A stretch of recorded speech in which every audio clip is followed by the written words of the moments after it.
is the remnants of the empty plain section of the island. Here is where the dead lay. The dinos who were not able to survive from the drought, who were not able to join the migration, but became easy meals for several predators. The Giganotosaurus. It looks over the empty plains, seeing several different dinosaurs, which will make an easy meal. He decides to immediately go in. Start munching on a Parasaurolophus. He's having a very nice meal, almost finishing it. The drought has been bad for several dinosaurs, but has been good for many carnivores. Turns out, he can't have all the food for itself.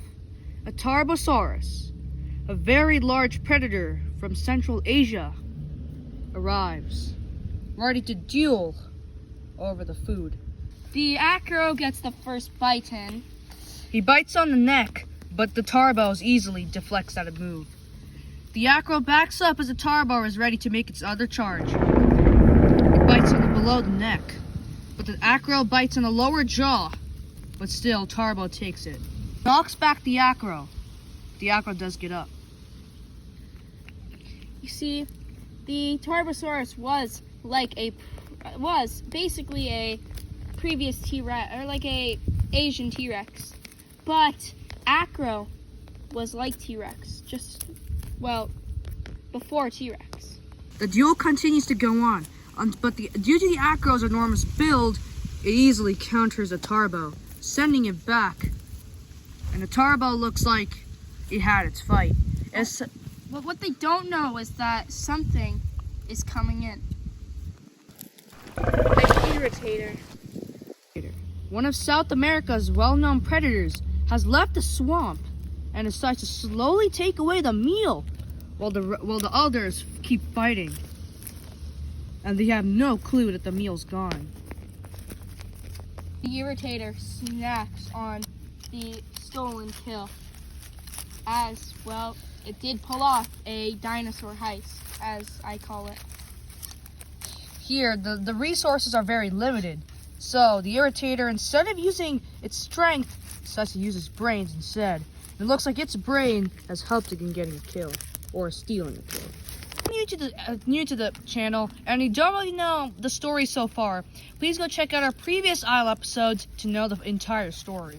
Territorial is flying by as well, going over the damage. Decides to land on a Styracosaurus carcass, and decides to start nibbling on the meat.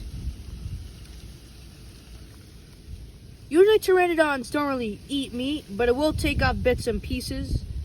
But it decides to go to the ocean to get some fish. The Giganotosaurus. This Giga is one of just 3 Gigas that are on the island. One of them have died already, as the green one we saw a couple episodes ago. This one's name is Infrared. It's a very powerful Giga, actually a scavenger and a wanderer. He wanders the island, usually, going around to different biomes and hunting, and whenever the situation gets bad, he goes out to a new area. But looks like he came onto an area he thought he would never ever. This, this Giga is the second biggest, carnivore on this island. The first being the Spinosaurus. As we can see, a Stegosaurus seems to be moving about while the Giga looks at it. The Stego doesn't really mind and keeps munching. The thing is, the Stegosaurus herd has actually grown fond of the Giga's hunting patterns. The Giga is one of the more nicer carnivores. It's still not like a completely nice one, but it doesn't overhunt and usually prefers to scavenge, so just walks by. Enters a peculiar area. The animals here look different. Cenozoic creatures. They're puny. See, one of the prehistoric elephants sees this and immediately runs away, not knowing what the threat is. So does the others. A blind zebra seems to walk around. Not a regular zebra, prehistoric zebra. But he doesn't know what is going on. But the Giga decides to take a small bite. or pretty big one considering Trump's. The big one. Do you see it? You might not. The big one. The biggest Spinosaurus. Heck, the biggest carnivorous dinosaur we have on this island. The big one is a ginormous Spino. He eats what he can get. He can hunt most animals. There are some he cannot. He's killed many carnivorous dinosaurs coming into his territory. But one thing about him is that he doesn't actually like hunting. He likes hunting for fish mainly. Not here to hunt. Today, he's looking for a mate. He might find one, but it will be very challenging because, well, Spinosauruses don't really roam around here. But one does. One pretty big one. This Spino came from the wetlands, usually where he eats his fish, because most Spinos don't tend to inhabit the plains. But in the Isle, Spinos roam wherever they want to roam. But it looks like he has found another Spino. A Spinosaurus. But wait, this is Croco. Is Croco a female? For a while you might have thought, well, of course Croco must be a male. But as you see, he seems to slowly roam towards the big Spino, or the big one as we call, and gently rubs his snout next to him, signaling that she is a female. But you see, the big one still has to, well, impress Croco. The big one shows off his very impressive sail, how Spinos used to do back in the prehistoric ages. And it turns out that Croco seems to have shown natural liking to it. Soon enough, they both officially become mates and roam off into the brush, where they will soon bond together. He has to go out hunting as the fish in his wetland has dried out. But it turns out that he has seen something he does not like. A Giganotosaurus, a juvenile yet still powerful, has roamed into the territory. The Spino decides to knock him back because he is a juvenile. The car won't go down without a fight. He rams into the Spino, biting on its arm and nearly chopping it off, making the Spino unable to use its arms. The Spino heads back, but bites onto the car's neck. But that did it, as due to the bite force, the car goes down. The Spino had punctured the car's neck, with blood slowly losing and unable to breathe. The Spino has won over.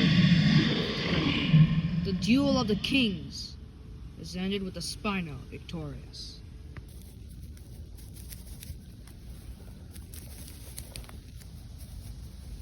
Here, if you don't remember a couple episodes ago, we showed an image of a raptor pack, or a documentary about the raptor pack, and this is the one. You might see that there are two new members here.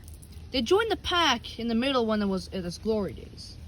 But you might wonder, why are they here? Why are they in the south side?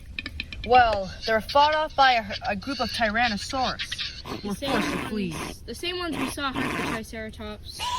They were no match for They were no match for 3 Tyrannosaurus. So unfortunately, they did have to run. They lost their eggs. They were able to save some of them, but most of them were lost. The Raptors are resting in the aftermath. Let's see here, Green still doesn't have a mate. He was about to mate, but due to the Tyrannosaurus, he wasn't able to. Our teammates are Orange and Swamp. These two have been mates for around a couple of weeks now, and they're planning to lay an egg soon. But still, it turns out that the threats are not over yet. Suddenly, the raptors hear rustling in the ground. The Tarbosaurus. The Tarbosaurus from earlier has seemed to have sensed the raptors in their local habitat, and decides that he now wants to feast on them. But you see, it will be a hard fight because it's 1 Tarbosaurus versus 5 Velociraptors. And pretty big Utah Raptors. But still, the Tarbosaurus is pretty powerful. so I can't underestimate this being, but the fight will determine the outcome. Tango decides to step up first, as he's the alpha of the group. He lunges onto the Tarbosaur's head, giving it some scratches and puncturing its eye. But the Tarbo need more than that. He decides to go for Tango's neck and layers it down. But Tango backs away. It's the other Raptor's turn.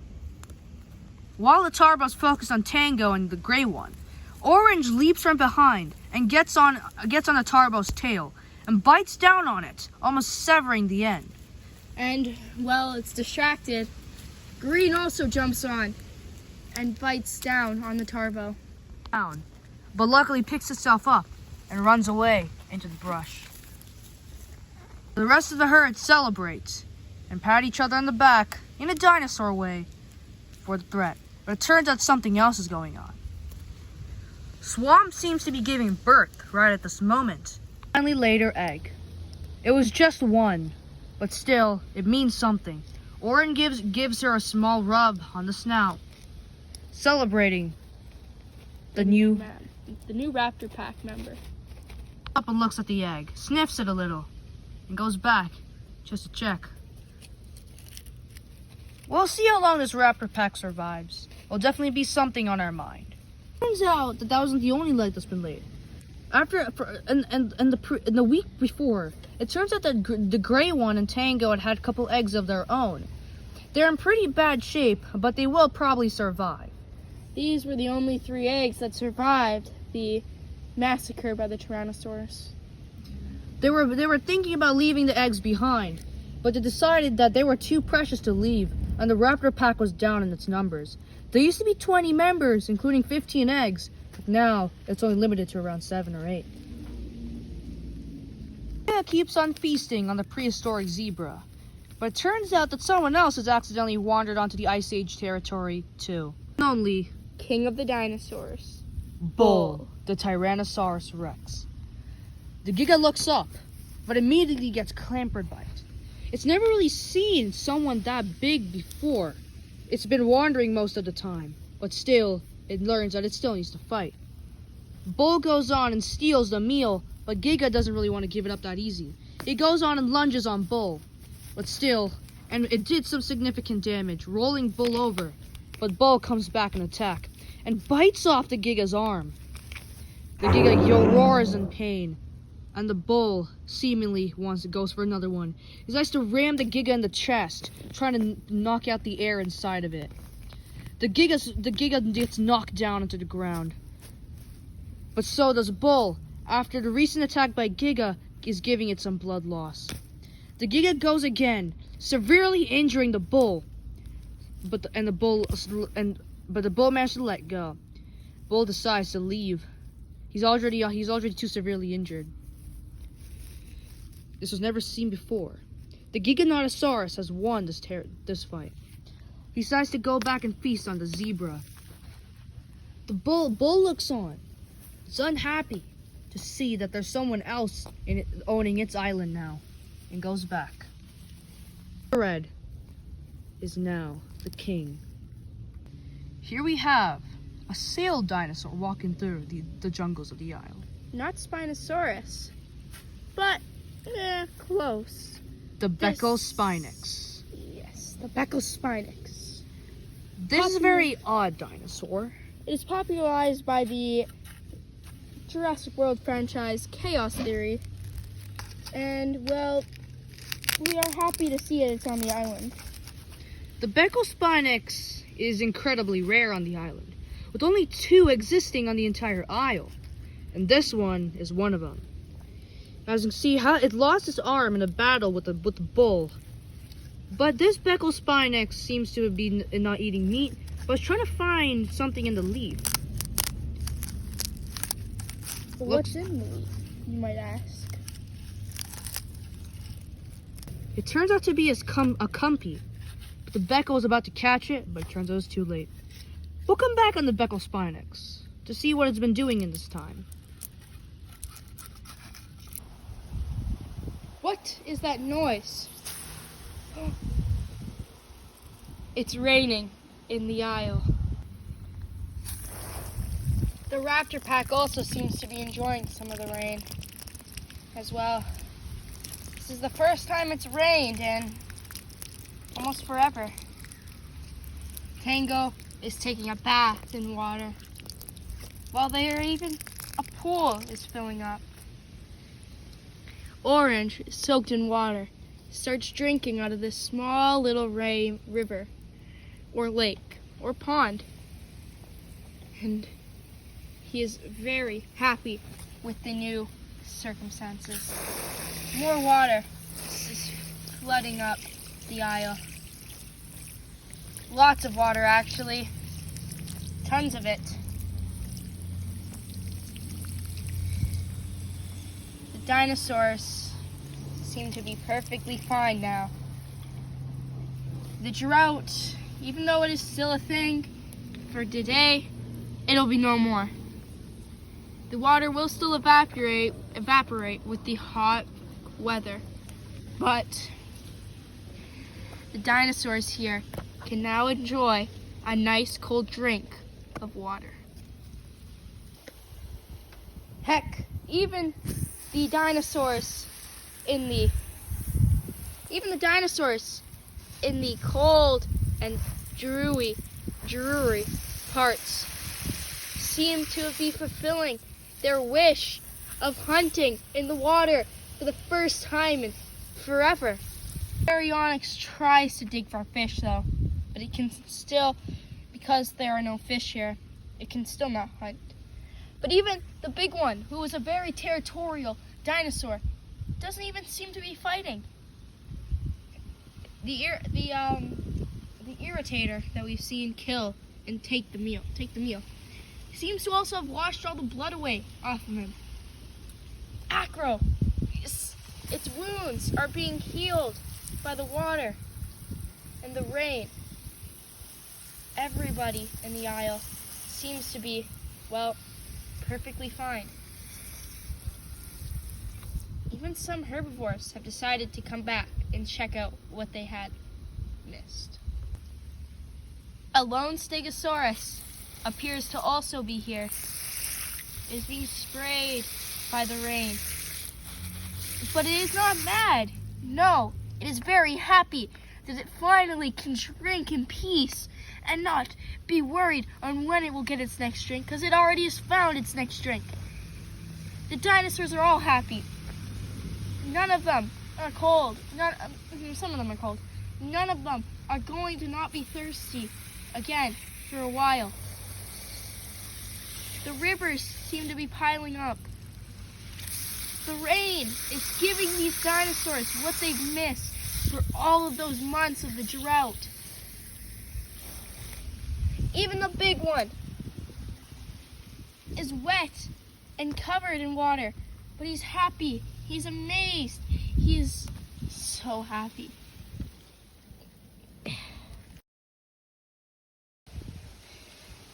These dinos are now not living in just any plains.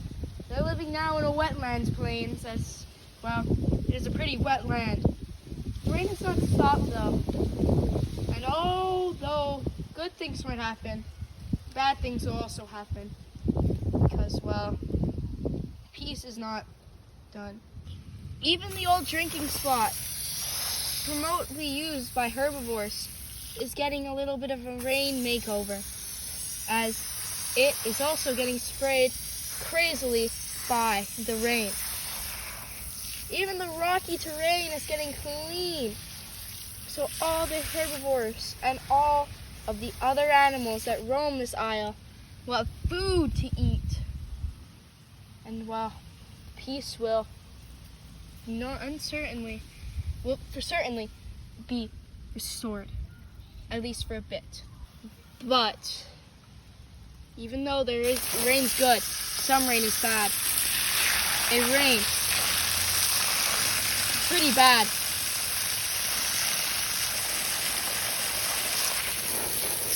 This rain is destroying the terrain. It